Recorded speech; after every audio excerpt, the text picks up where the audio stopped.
बधाई के पात्र हैं? Yes sir. जोरदार तालियां।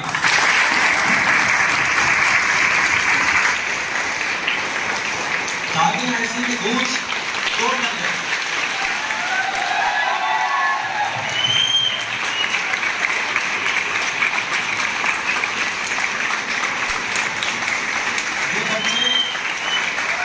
ये बच्चे लायक हैं इसके। ये बच्चे लायक हैं इसके।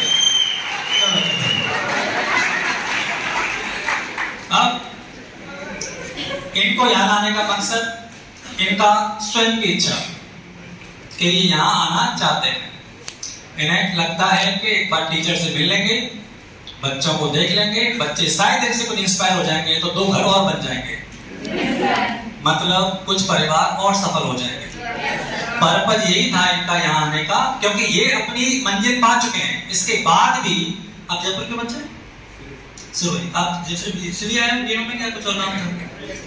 आप सिरोही से चल के लोग जीनो में आए इसलिए कि अपने बच्चों को देख सके और उन्हें कुछ बता सके कि पढ़ोगे तो हो जाएगा। एक तो आने का किराया भी नहीं लिया, अपने पैसे से आया भाई, बस से तो दे गया, सिर्फ इसलिए कि इसका मिलना जरूरी था टीचरों से जिनसे ये पढ़े हैं। ये भाव विद्यार्थी के मन में हमेशा रहना चाहिए। टीचर कहते हैं ना, पेरेंट्स के बाद सेकंड नंबर पे आता है। फर्स्ट तो अगर माँ बाप की कोई जगह नहीं ले सकता, पर सेकंड जो टीचर है उनके बाद का नंबर मान लीजिए अपन को, और उनके बाद का नंबर है। मतलब यही पर्पज है कि टीचर के मन का भाव, बच्चे का, टीचर का पढ़ाना सफल कब है? जब बच्चे सफल है। मैं हमेशा कहता हूँ teacher as good as their student. कोई टीचर उतना ही अच्छा हो सकता है जितना उसका स्टूडेंट है। अगर आप फेल हो रहे हो तो ये नाकामी हमारी है, रीजन हम हैं, कमी हमारे अंदर होगी, तब आप शायद उतना, तुम्हारे अंदर थोड़ी बहुत है पर शायद हमारे अंदर ज्यादा है कि हम सबको सफल नहीं करा पाते। We are working on that, और बेटर प्रयास करेंगे और सफल बनाएंगे। समझ रहे बच्चों? अब मैं बच्चों को चाहता हूँ कि अपना इंट्रोडक्शन दें, क्योंकि मैं भी नहीं जानता, तो एक बार नाम बता देंगे। तो अपना नाम, रैंक और अपना कौन सा एम सेलेक्ट हुआ है ये जरूर बताएंगे बच्चे। बाकी का मैं पूछता रहूंगा, ये बता देंगे। ठीक है, डबल भाई चलो अच्छा है, बता। आवाज आ रही है? बस अब बोलना।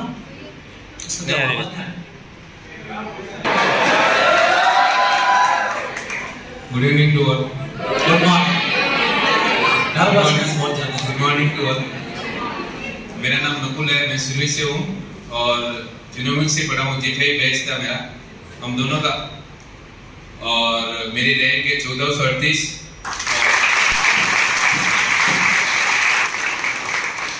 एम्स भुवनेश्वर अलॉट हुआ मुझे, और ज्वाइनिंग लेटर भी आ गया। 20 से पहले मेरी ज्वाइनिंग करनी है।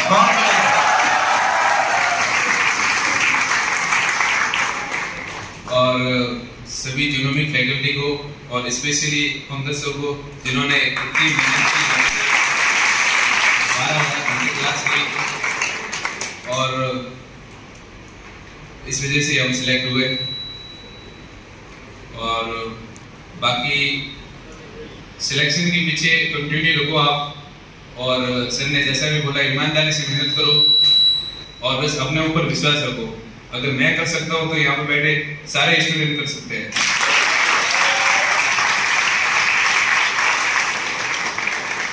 और मोटिवेशन की बात है तो कोई वीडियो देख के या फिर हम आके बोल के आपको मोटिवेट नहीं कर सकते। आपके अंदर जुनून होना चाहिए कुछ करने का, कि मुझे सिलेक्शन चाहिए, तो इसके लिए आप जी जान लगा दो। ये अप्रैल का मकसद होगा, नॉर्सेट 6, उसके लिए आप सभी को मेरी तरफ से शुभकामनाएं। Good morning everybody. कैसे आप सब?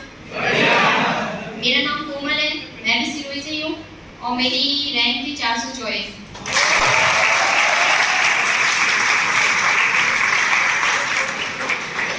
मुझे जोधपुर एम्स अलॉट हुआ है। And big thanks to Pankaj sir.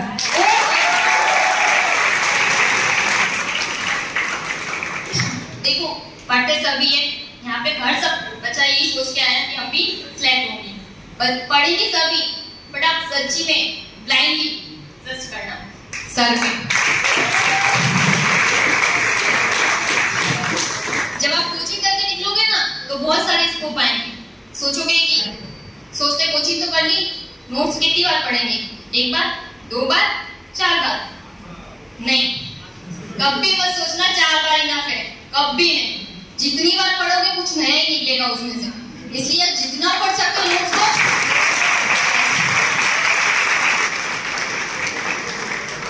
जून का नोट्स में ना होने की सबसे बड़ी गलती मेरी थी, क्योंकि उस टाइम मैंने ना घर से थोड़ा सा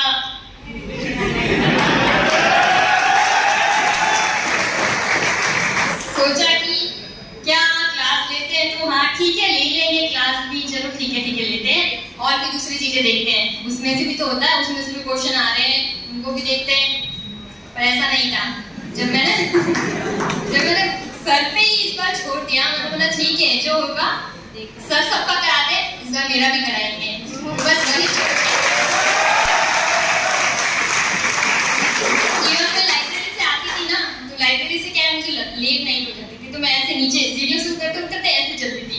वो सर की वीडियो, क्योंकि सर की वीडियो कंटिन्यू 12-12 घंटे चलती थी उस टाइम, तो मुझे ऐसा लगता था नहीं एक थोड़ा भी आगे पीछे नहीं होना चाहिए, मेरा घर से थोड़ा भी आगे पीछे नहीं है। और सर की क्लासेस ऐसी थी जैसे कि कुछ साइकेट्रिक थी, ओबीजी थी, मैंने उनको बहुत बार रिवाइज करके देखा था, बहुत बार रिवाइज करके देखा था। सोचा था कि एक बार चलो हो सकता, सब बच्चे सोचते हैं एक बार पढ़ लेंगे, क्वेश्चन दिमाग में बैठ गया, बट कभी ऐसा नहीं होता है। जब आप पढ़ोगे ना, उसी वीडियो को वापस देखोगे ना, कुछ नया ही निकलेगा, और ऐसा होगा अरे यार ये भी सर ने बोला था क्या। और उसी जब वीडियो देखते हो ना तो उसमें सर कुछ छोटी टिप्स देते हैं, बहुत छोटी, ऐसे बहुत रेयरली देते हैं, बहुत रेयरली बढ़ाएंगे, ओनली बढ़ाते हैं, बाकी टिप्स बहुत रेयरली देते हैं। तो वो टिप्स जब देंगे ना उसको हमेशा माइंड में रखना। सबसे बड़ी बात सर बोलते हैं डिसिप्लिन। सर एक बात बोली थी सर, डिसिप्लिन। अगर आपकी लाइफ में डिसिप्लिन है ना, तो आप इंटेलिजेंट नहीं भी हो ना तो भी आपका होगा, क्योंकि मैं भी अपनी कॉलेज लाइफ में इंटेलिजेंट नहीं थी। मुझे मेरी कॉलेज लाइफ के बच्चों ने देखा कि इसका सिलेक्शन हुआ, इसका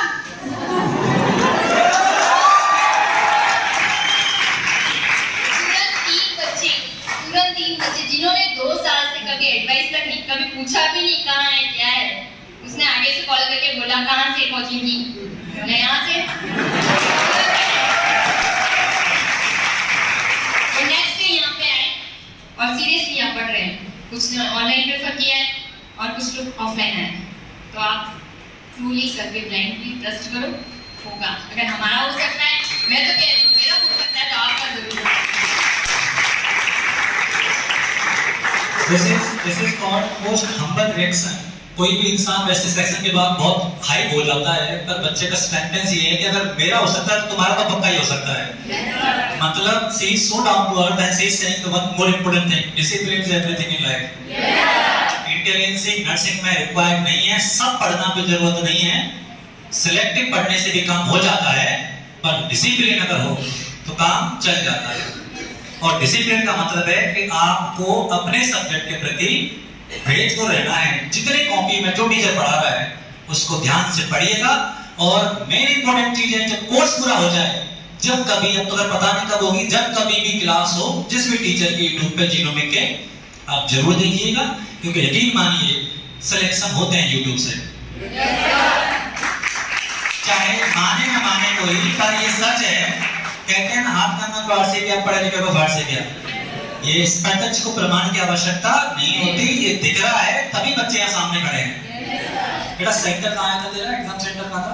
सर मेरा मेन का अहमदाबाद का था बच्चे, नोएडा और अहमदाबाद। एग्जाम सेंटर से जब बाहर निकले तब लग गया था सिलेक्शन हो गया, मतलब ऐसा कॉन्फिडेंस तो आता है कितने अटेंड किए कि हो ही जाएगा मेरा। हाँ सर थोड़ा था, बट ऐसा नहीं था कि इतनी अच्छी रैंक अच्छी हो जाएगी, पर सिलेक्शन का था। कितने अटेम्प्ट किए आपने एग्जाम में क्वेश्चन का? सर मैंने 85। मतलब तुम मानते हो कि 70 के ऊपर वाले ही सिलेक्ट होगा? ऐसा तो नहीं कि 50 आए 50 कर दो सिलेक्ट हो जाओ। 50 आए 50 कर दो तो 30 सही 20 गलत, और 85 करो तो भी 20 गलत। 90 करोगे तो फिर 20 ही गलत है, अगर बढ़ के करोगे तो। हाँ ना, कम जितना करोगे प्रोबेबिलिटी उतनी कम हो जाती है सिलेक्शन की। पर ये नहीं कि पूरे ठोक दो, बोला सर ने कहा था 100 करके, वैसा भी नहीं है। आने वाले करने हैं, जिसकी हवा नहीं लग रही उनको छोड़ दो। तूने कितने अटेंड किए? 82। तेरे कितने सही है? 60। तेरे कितने सही है? 68। बहुत शानदार। घर पे कौन कौन है आपके? पेरेंट फैमिली में कौन कौन है बच्चे? मेरी मम्मी पापा और 2 भैया। अच्छा, पापा क्या करते हैं? पापा गवर्नमेंट एम्प्लॉय में रेलवे में रिटायर्ड और आपके पापा क्या करते हैं बेटा? खेती करते हैं। किसानों के बच्चे बहुत अच्छे हैं।